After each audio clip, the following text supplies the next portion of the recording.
ఓవైపు ప్రతీకార దాడులు, మరోవైపు చమురు మార్గాలపై ముప్పు, ఇంకోవైపు మిత్రదేశాల జోక్యం. ఇవన్నీ కలిసి మిడిల్ ఈస్ట్లో పరిస్థితిని సంక్లిష్టంగా మార్చుతున్నాయి. ఇరాన్లోని రెవల్యూషనరీ గార్డ్కి చెందిన స్థావరాలే లక్ష్యంగా అమెరికా దాడులు జరిపింది. సైనిక కమాండ్ కేంద్రాలు, మిసైల్, డ్రోన్ సదుపాయాలు, తీర రక్షణ వ్యవస్థలు, సముద్ర కార్యకలాపాలకు సంబంధించిన కేంద్రాలను టార్గెట్ చేసింది. అమెరికా అధ్యక్షుడు డొనాల్డ్ ట్రంప్ ఇరాన్పై తీవ్ర వ్యాఖ్యలు చేశారు. అమెరికా బలగాలపై దాడులకు ప్రతిస్పందన తప్పదని స్పష్టం చేశారు.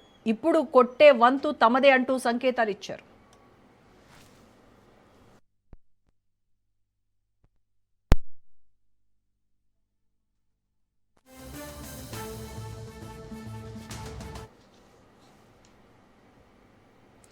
చైనా నుంచి $60 మిలియన్ పైగా విలువైన 400 షోల్డర్ ఫైర్డ్ ఎయిర్ డిఫెన్స్ వ్యవస్థల కొనుగోలుకు ఒప్పందం జరిగింది. వీటితో గగనతల రక్షణ వ్యవస్థను మరింత బలోపేతం చేసుకోవాలని ఇరాన్ భావిస్తోంది. అమెరికా ఒత్తిడి కొనసాగితే ప్రతిఘటన కూడా కొనసాగుతుందని ఐఆర్జీసీ హెచ్చరించింది.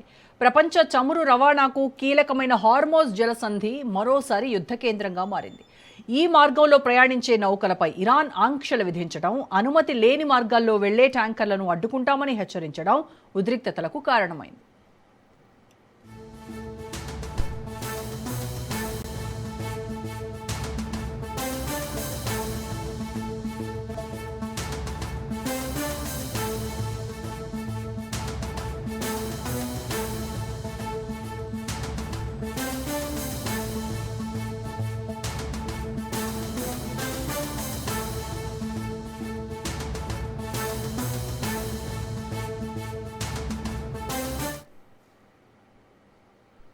మరోవైపు అమెరికా అధ్యక్షుడు ట్రంప్, ఇజ్రాయెల్ ప్రధాని నెతన్యాహు మధ్య జరిగిన కీలక భేటీ చర్చనీయాంశంగా మారింది. వైట్ హౌస్లో 90 నిమిషాల పాటు జరిగిన సమావేశంలో భవిష్యత్ వ్యూహాలపై ఇరువురు చర్చించినట్లు సమాచారం. దౌత్య చర్చలు, ఆర్థిక ఆంక్షలు, అవసరమైతే సైనిక చర్య అనే 3 మార్గాలపై సమాలోచనలు చేసినట్టుగా తెలుస్తోంది. ఇరాన్ అణు కార్యక్రమాన్ని అడ్డుకునేందుకు అమెరికా, ఇజ్రాయెల్ ముందున్న అవకాశాలపై చర్చ జరిగింది. ఇరాన్తో ఒప్పందం కుదుర్చుకునే ప్రయత్నాలు కొనసాగుతూ ఉన్నాయి. ఇక దీనికి సంబంధించి పూర్తి విశ్లేషణ అందించడానికి మనతో జాయిన్ అవుతున్నారు సీనియర్ విశ్లేషకులు ప్రొఫెసర్ మురళీ మనోహర్ గారు. నమస్కారం అండి మురళీ మనోహర్ గారు. నమస్తే అండి. నమస్తే మురళీ మనోహర్ గారు. ఓవైపేమో అమెరికా హెవీ వేవ్ పేరుతో దక్షిణ ఇరాన్లోని కోస్ట్ డిఫెన్స్ కావచ్చు, మిసైల్ బేస్లను కావచ్చు మేము తుడిచిపెట్టేశామని చెప్తా ఉంటే, ఇటు ఇరాన్ ఏమో navy force Iran navy force ఏకంగా 3 ఆయిల్ ట్యాంకర్స్ను మేము అడ్డుకున్నాము, వాటిని టార్గెట్ చేశాము అని చెప్తా ఉంది. అంటే ఇక్కడ 3 ఆయిల్ ట్యాంకర్స్ను టార్గెట్ చేశాము అని అంటే అమెరికా ఇంటెలిజెన్స్ ఫెయిల్యూర్ అని అనుకోవాలా? దీన్ని ఎలా చూడాలి? అది ఇరాన్ బలమే. అది అసలు తెలియని బలం ఇరాన్ దగ్గర ఉంది. అమెరికా దాన్ని ఫీల్ అవుతా ఉంది, ఇరాన్ యొక్క బలాన్ని. నిజంగా కూడా అంటే హర్మూస్ జలసంధిలో తన ఆధిపత్యాన్ని వదులుకోవడం లేదు. పైపెచ్చు యుఎస్ షిప్స్ ను అడ్డుకునే ధైర్యం ఏదైతే ఇరాన్ చేస్తుందో నేను అనుకుంటాను అది బాగా కలవరపరుస్తూ ఉంది అమెరికాను. అమెరికా ఆయుధాలు కూడా మెల్లమెల్లగా తన దగ్గర ఉత్పత్తి తగ్గిపోయింది. అవి అందుతాయా, భవిష్యత్తులో ఇలాగే కొనసాగుతాయి అనేటువంటి ఒక అనుమానం అమెరికాలో ఉంది. ఇటువంటి ఒక సందిగ్ధమైనటువంటి ఒక పరిస్థితిలో అమెరికా మీరు చెప్పినటువంటి నెతన్యాహు తర్వాత ట్రంప్ యొక్క కలయిక అందరినీ ఇప్పుడు చర్చనీయాంశంగా మారింది. వీళ్ళిద్దరూ కలిశారు, ఏం చేస్తారు? ఎందుకంటే అమెరికా కొంత బ్రీఫ్ పీరియడ్ యుద్ధం ఆపుదాము అనే ప్రపోజల్ తెచ్చింది, కొంత ఆపింది కూడా అసలు. దీంతో నెతన్యాహు కన్ఫ్యూజన్లో ఉన్నాడు. యుద్ధము ఆపడం ససేమి ఇష్టం లేని వాడు ఎవరైనా ఉంటే నెతన్యాహు, బెంజమిన్ నెతన్యాహు. కూర్చొని ఇప్పుడు ఇది అనుకుంటే ఈ యుద్ధ కాలంలో ఈ 1.5 మంత్ పీరియడ్ 8 సార్లు కలిశారు వాళ్ళు ఇద్దరు. 8వసారి ఈ కలయిక. కనుక ఇది అర్థమవుతుంది ఎంత ప్రెషర్లో ఉంది అమెరికా అని చెప్పేసి. అలాగే నెతన్యాహు కూడా ఎంత ప్రెషర్ చేస్తున్నాడు అమెరికాను అని చెప్పేసి. ఇప్పుడు తప్పితే మళ్ళీ అవకాశం ఇక రాదు. చచ్చే చావు ఏమంటాం, దాని యొక్క పూర్తి అంచాలి ఇరాన్ను. ముఖ్యంగా అణ్వాయుధాల యొక్క తయారీ అనేది కూడా ఊహించకూడదు ఇరాన్. అది టార్గెట్ ఎవరికి? ఇజ్రాయెల్ యొక్క టార్గెట్ కనుక అది ఫుల్ఫిల్ కాకుండా యుద్ధం ఆపడం ఇరాన్ ఎన్నటికీ ఇజ్రాయెల్కు ఇష్టం ఉండదు. కాకపోతే ఇప్పుడు మనం చూస్తున్నటువంటి దాంట్లో ఈ యుద్ధము అనేది మెల్లమెల్లగా స్ప్రెడ్ అవుతుంది. ఒక హర్మూజ్ వరకు, ఒక ఇరాన్ అమెరికా వరకే కాకుండా కొత్తగా ఇప్పుడు సౌదీ తర్వాత అమెరికా కలిసి చేస్తున్నటువంటి హౌతీల పైన చేస్తున్నటువంటి దాడు, అంటే హౌతీలకు మళ్ళా బలం ఎక్కడి నుంచి వచ్చింది అర్థం కానిటువంటి విషయం. వాళ్ళు దాడులు ప్రారంభించారు, సౌదీ పైన దాడులు ప్రారంభించారు. కనుక ఇరాన్ యొక్క ఆపరేషన్స్ ఒక ఇరానే చేయడం లేదు. అక్కడ హిజ్బుల్లాలు చేస్తున్నారు, హౌతీలు చేస్తున్నారు. సో ఎక్కడ లేని బలమంతా ఇరాన్కు అన్ని వైపుల నుంచి కూడగట్టుకునేటువంటి శక్తి ఎక్కడి నుంచి వస్తుందో అర్థం కావడం లేదు. పైగా అప్పుడప్పుడు వైమానిక స్థావరాల పైన దాడులు చేయడం, అమెరికా యుద్ధ విమానాలను కూడా పైన దాడి చేసే ప్రయత్నాలు చేయడం, ఇదంతా కూడా చూస్తుంటే చైనా యొక్క ఇది ఉంది, సపోర్ట్ ఉంది, చైనా సప్లైస్ ఉన్నాయి. కనుక యుద్ధము ఇంకా ముందుకు కొనసాగించేంత శక్తి సామర్థ్యాలు ఇరాన్కు కనిపిస్తున్నాయి. అందుకే అమెరికా కలవరపడుతున్నటువంటి విషయం. ఇప్పుడు కనుక ఇంకా కొనసాగితే ఏమంటాం, ముఖ్యంగా చమురు సమస్య ప్రపంచమంతా రాబోతుంది. మనం చూస్తున్నాము బాగా పడిపోయిన చమురు ధరలు అన్నీ కూడా 70కి 60కి 70కి పడిపోయినటువంటి, ఇది 100 ఇప్పుడు సెంచరీ కొట్టేసింది. కనుక $100 వరకు వచ్చేసింది. నిన్ననే అనుకుంటాను కీలకమైన సమావేశం ప్రైమ్ మినిస్టర్ మోడీ కూడా ఢిల్లీలో జరిపారు. తన కీలకమైన మంత్రులతో కూర్చున్నారు.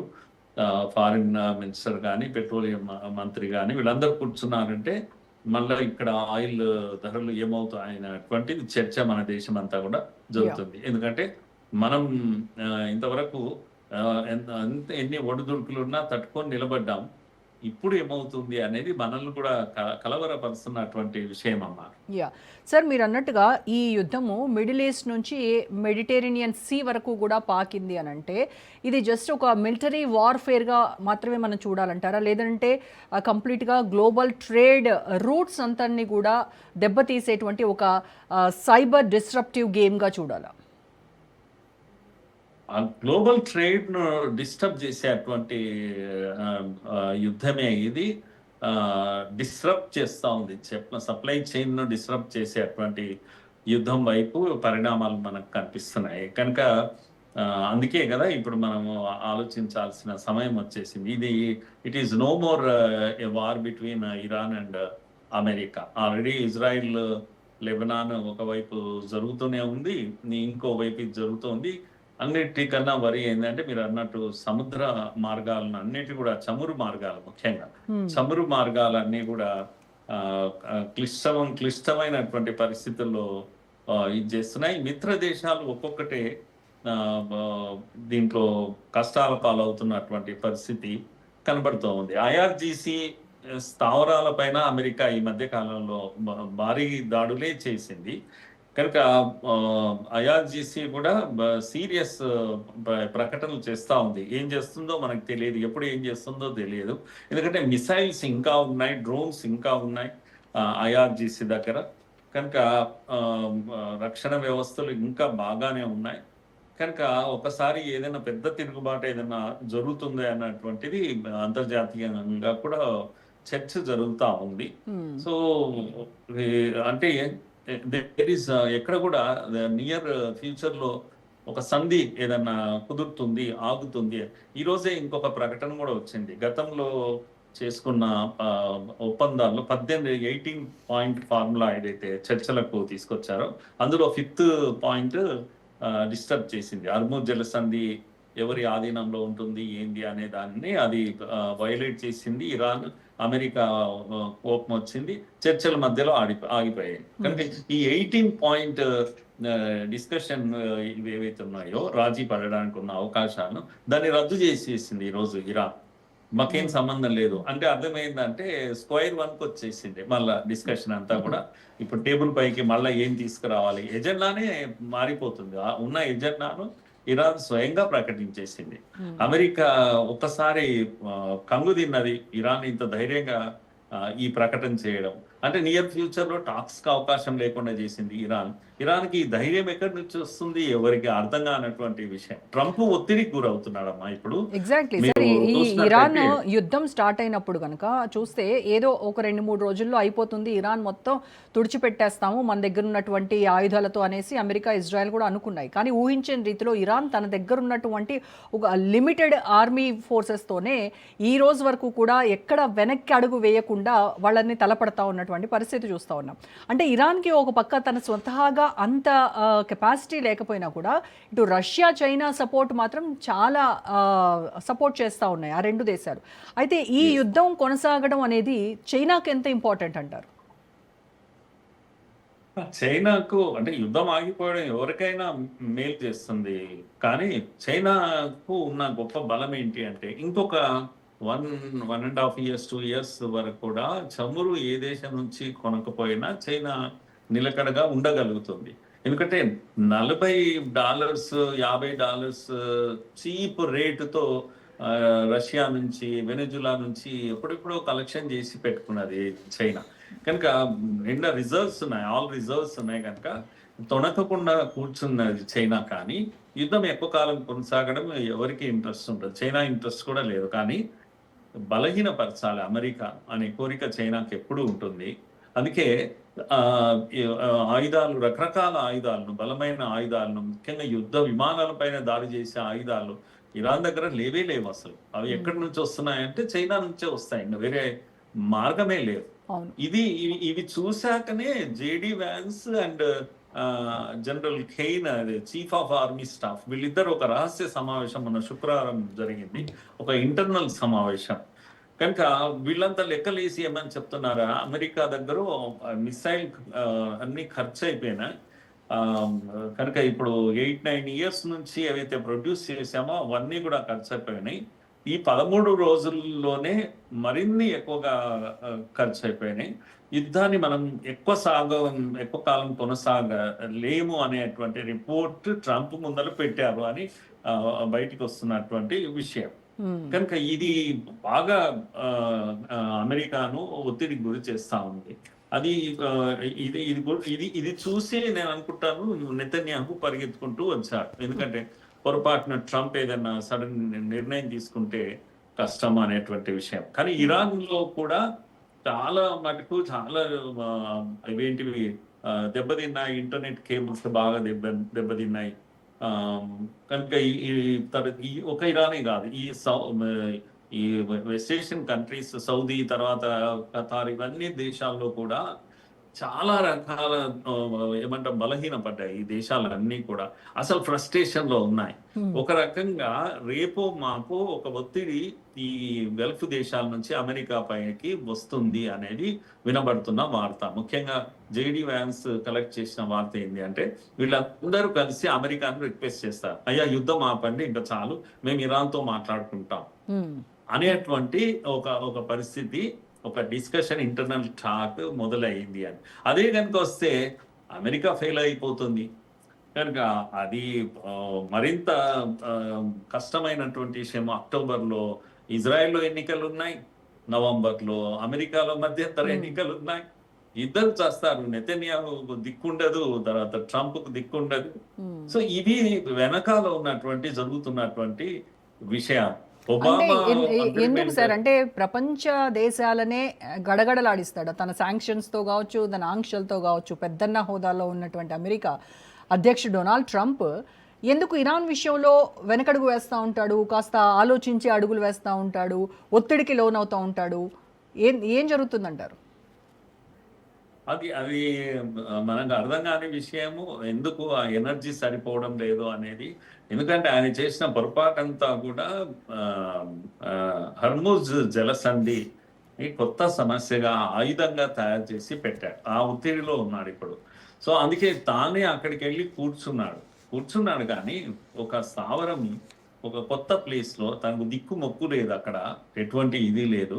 అంత పెద్ద సముద్రాన్ని కంట్రోల్ చేసేటువంటి పనిలో మునిగాడు. చాలా ఖర్చుతో కూడుతున్నటువంటి పని. తన షిప్స్ అన్ని అక్కడ తీసుకెళ్లి పెట్టాడు. ఆయననేమో ఇంట్లో నుంచి తన తీరం నుంచి ఫైట్ చేస్తున్న ఇరాన్కి ఎంత హాయిగా ఫైట్ చేయొచ్చు ఆడ కూర్చొని. అడ్వాంటేజ్ ఇరాన్కి ఎందుకు ఉంటుంది అంటే చిన్న ఒక్క షిప్ పోయినా ఈజీగా కొట్టగలుగుతాడు, తన పక్కల నుంచే పోవాలి కనుక దాన్ని దాన్ని సురక్షితంగా బయటికి తీయగలిగేంత శక్తి అమెరికాకి ఎక్కడ ఉంటుంది, ఎన్నని కాపలా కాయాలి. ఏ చిన్న డ్రోన్ వచ్చి పడ్డ డ్యామేజ్ విపరీతంగా జరిగిపోతా ఉంది. కనుక ఇది బలహీనమైనటువంటి స్థితి అమెరికాకు ఇక్కడే ఉంది. హర్ముజ్ జలసంధి అతన్ని బలహీనపరిచింది. కనుక తాను కాపలా కూర్చొని షిప్లను అన్నిటినీ ఏదైతే ట్రాన్స్పోర్టేషన్ ఉంటుందో సురక్షితంగా రక్షణ కల్పించి వాటిని పంపిస్తాను.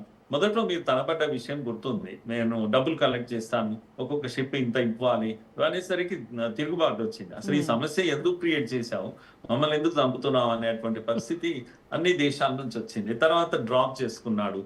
మరి ఇప్పుడు ఫ్రీ ఆఫ్ కాస్ట్ కాపలా ఉండాలి, అక్కడ ఎంత ఖర్చుతో కూడుకున్నది, తాను నష్టపోతున్నాడు, తన షిప్స్ పైన దాడులు జరుగుతున్నాయి, తన మనుషులు కూడా చనిపోయారు, ఈ మధ్య తన సైన్యం చనిపోతా ఉంది.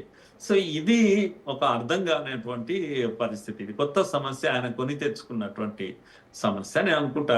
ఈ ఒత్తిడిలో ఉన్నారు కనుక అమెరికాలో కూడా ప్రజల నుంచి ఈ ఒత్తిడి వస్తా ఉంది, అక్కడ తడబాటు కనిపిస్తాం. సో కొట్టడం అయితే కొడుతూ ఉన్నారు విపరీతంగా, ఇన్ఫ్రాస్ట్రక్చర్ ను దెబ్బతీశారు ఇరాన్ కున్న అడ్వాంటేజ్ మొదటి నుంచి మనం చెప్తున్నాము, అక్కడ ఉన్న టెరైన్ ఏదైతే ఉందో అదే వాళ్ళకున్న అడ్వాంటేజ్. ఆ కోనల కిందనే వాళ్ళ మిసైల్స్ అన్ని దాగి ఉన్నాయి, అవి కొట్టాలంటే చాలా కష్టం. పోనీ అక్కడికి వెళ్ళి యుద్ధం చేయగలరా, వెళ్ళలేరు. వెళితే ఆఫ్ఘనిస్తాన్ లో జరిగే పరిస్థితే అక్కడ కూడా అదే అవమానం ఫేస్ చేయక తప్పదు. సో నేను అనుకుంటాను ఈ విషయాలే అమెరికాను వేధిస్తున్నాయి.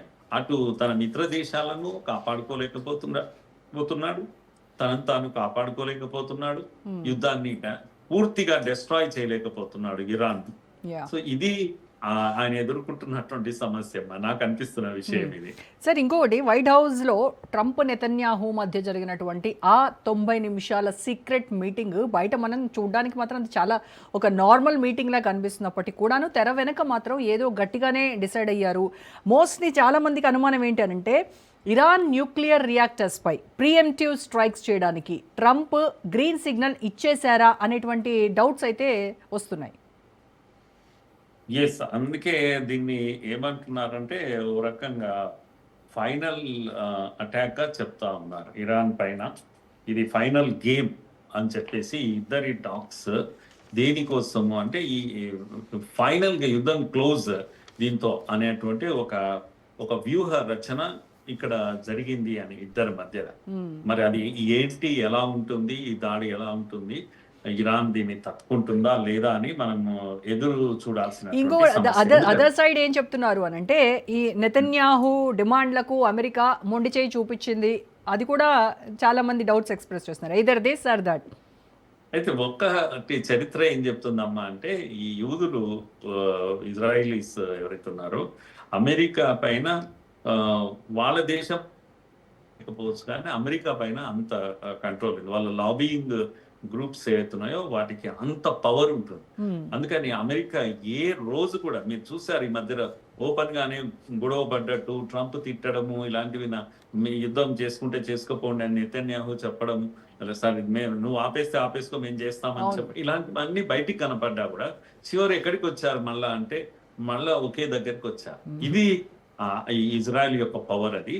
అందుకని ఈ టాక్స్ లో మీరన్నట్టుగా కాకుండా నేనేమనుకుంటున్నానంటే నెతన్యాహు నెగ్గుతాడు ఎప్పుడు కూడా, నెతన్యాహు ఒప్పించగలుగుతాడు.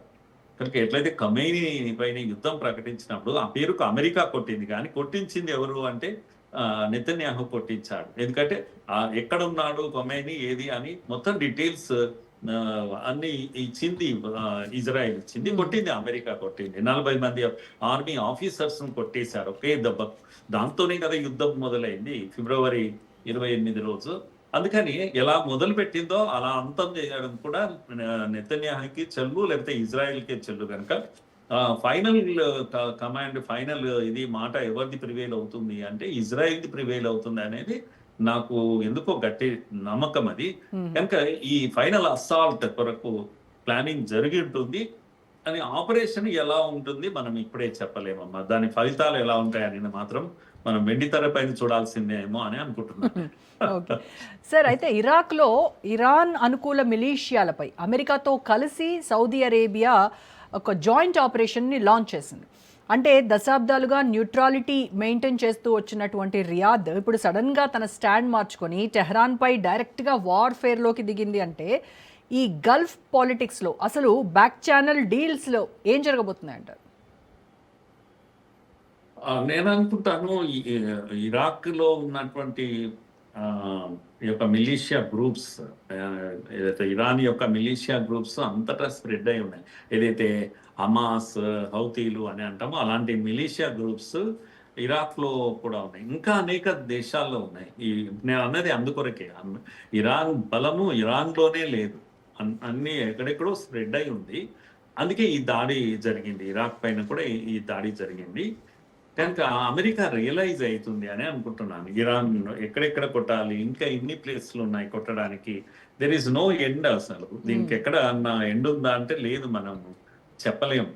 కనుక ఇప్పుడు ఏమైందంటే యుద్ధం అనేది ఓన్లీ 2 దేశాల మధ్య లేదు, ఒక 10 స్థావరాలకు స్ప్రెడ్ అయిపోయింది ఇప్పుడు. అందుకే నేను అన్నది ఒక్క సముద్ర మార్గంలో కాకుండా అనేక దేశాల వైపు యుద్ధం స్ప్రెడ్ అవుతూ పోతుంది. ఎంత దూరం వెళుతుంది అనేది అర్థం కాదు. అందుకే ఫైనల్ అసాల్ట్ అనేది చాలా తీవ్రంగా ఉండబోతుంది. అంటే తాడో పేడో అంటాం మన భాషలో. నేను అనుకుంటాను అది తీర్చేస్తుంది. ఇజ్రాయెల్ ఇప్పుడు యుద్ధం ఎక్కువ కాలం కొనసాగే కన్నా ఇద్దరికి కూడా అక్టోబర్, నవంబర్ ఎన్నికలను ఎదుర్కోవాలంటే క్లోజ్ చేయాలి. ఇరాన్ యుద్ధంలో లేదు అనే స్థితి తీసుకురావాలి. బహుశా అటువంటి ఒక సీరియస్ అటాకే ప్లాన్ జరిగింది.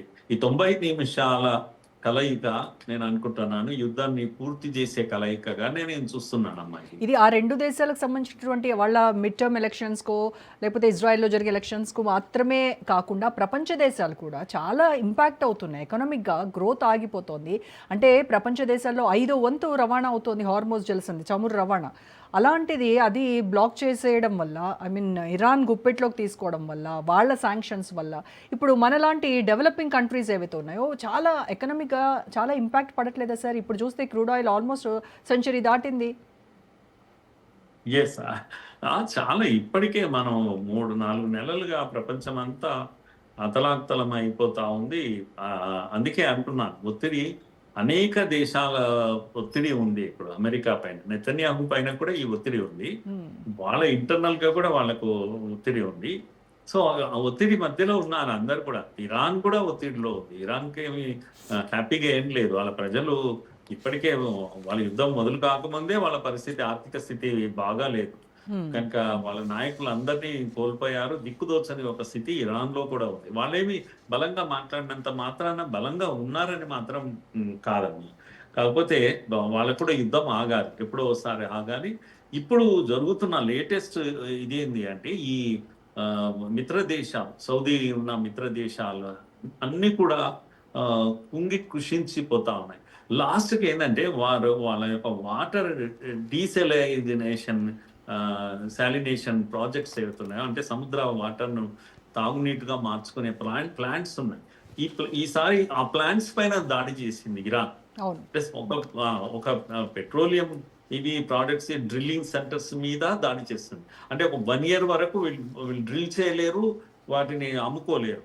వాళ్ళు చమురును అమ్ముకోలేని పరిస్థితి ఈ అన్ని దేశాల పైనుంచి మంచినీళ్లు లేని పరిస్థితి తొందరలోనే, బహుశా ఈ 2-3 నెలల్లో ఈ దేశాలన్నింటిలో కూడా నీళ్లు త్రాగడానికి నీళ్లు లేని పరిస్థితిని కూడా ఇరాన్ కలిగించగలిగింది. సో ఇంత ఒత్తిడి మధ్యలో ఆ దేశాలు, అందుకే నేను ఇంతకు మొదలు మాట అన్నాను, అందరూ కలిసిపోయి అమెరికాతో మాట్లాడాలి. ఏమి అంటే అయ్యా యుద్ధం ఆపండి ఇంకా అని చెప్పి. కనుక నేను ఇవన్నీ ఒత్తిడి ఎలా ఉంది అనే దాన్ని నేను వర్ణించే ప్రయత్నం చేస్తున్నా. ఇంతటి ఒత్తిడి మధ్యలో అర్ధాంతరంగా యుద్ధం ముగిస్తే ఇక ప్రాణం ఉండదు, ట్రంప్కు ప్రాణం ఉండదు, అమెరికా తల వంచుకోవాల్సిందే ప్రపంచం ఉందని ఆ పరిస్థితి ఏర్పడదు. అందుకే తాడో పేడో అనే మాట నేను అన్నాను. తెలుస్తుంది అమెరికా ఇప్పుడు తాడో పేడో తెలుస్తుంది. ఇరాన్ కూడా నేను అనుకుంటాను తొందరగా బయటపడుతుంది, ఎక్కడో శరణు వచ్చే పరిస్థితి వస్తుందని నేను అనుకుంటున్నాను అమ్మా. Right sir, thank you so much Murali Manohar గారు. థ్యాంక్స్ అమ్మా. రైట్, ఇది వాల్టీ special debate. State to Raj News for more updates.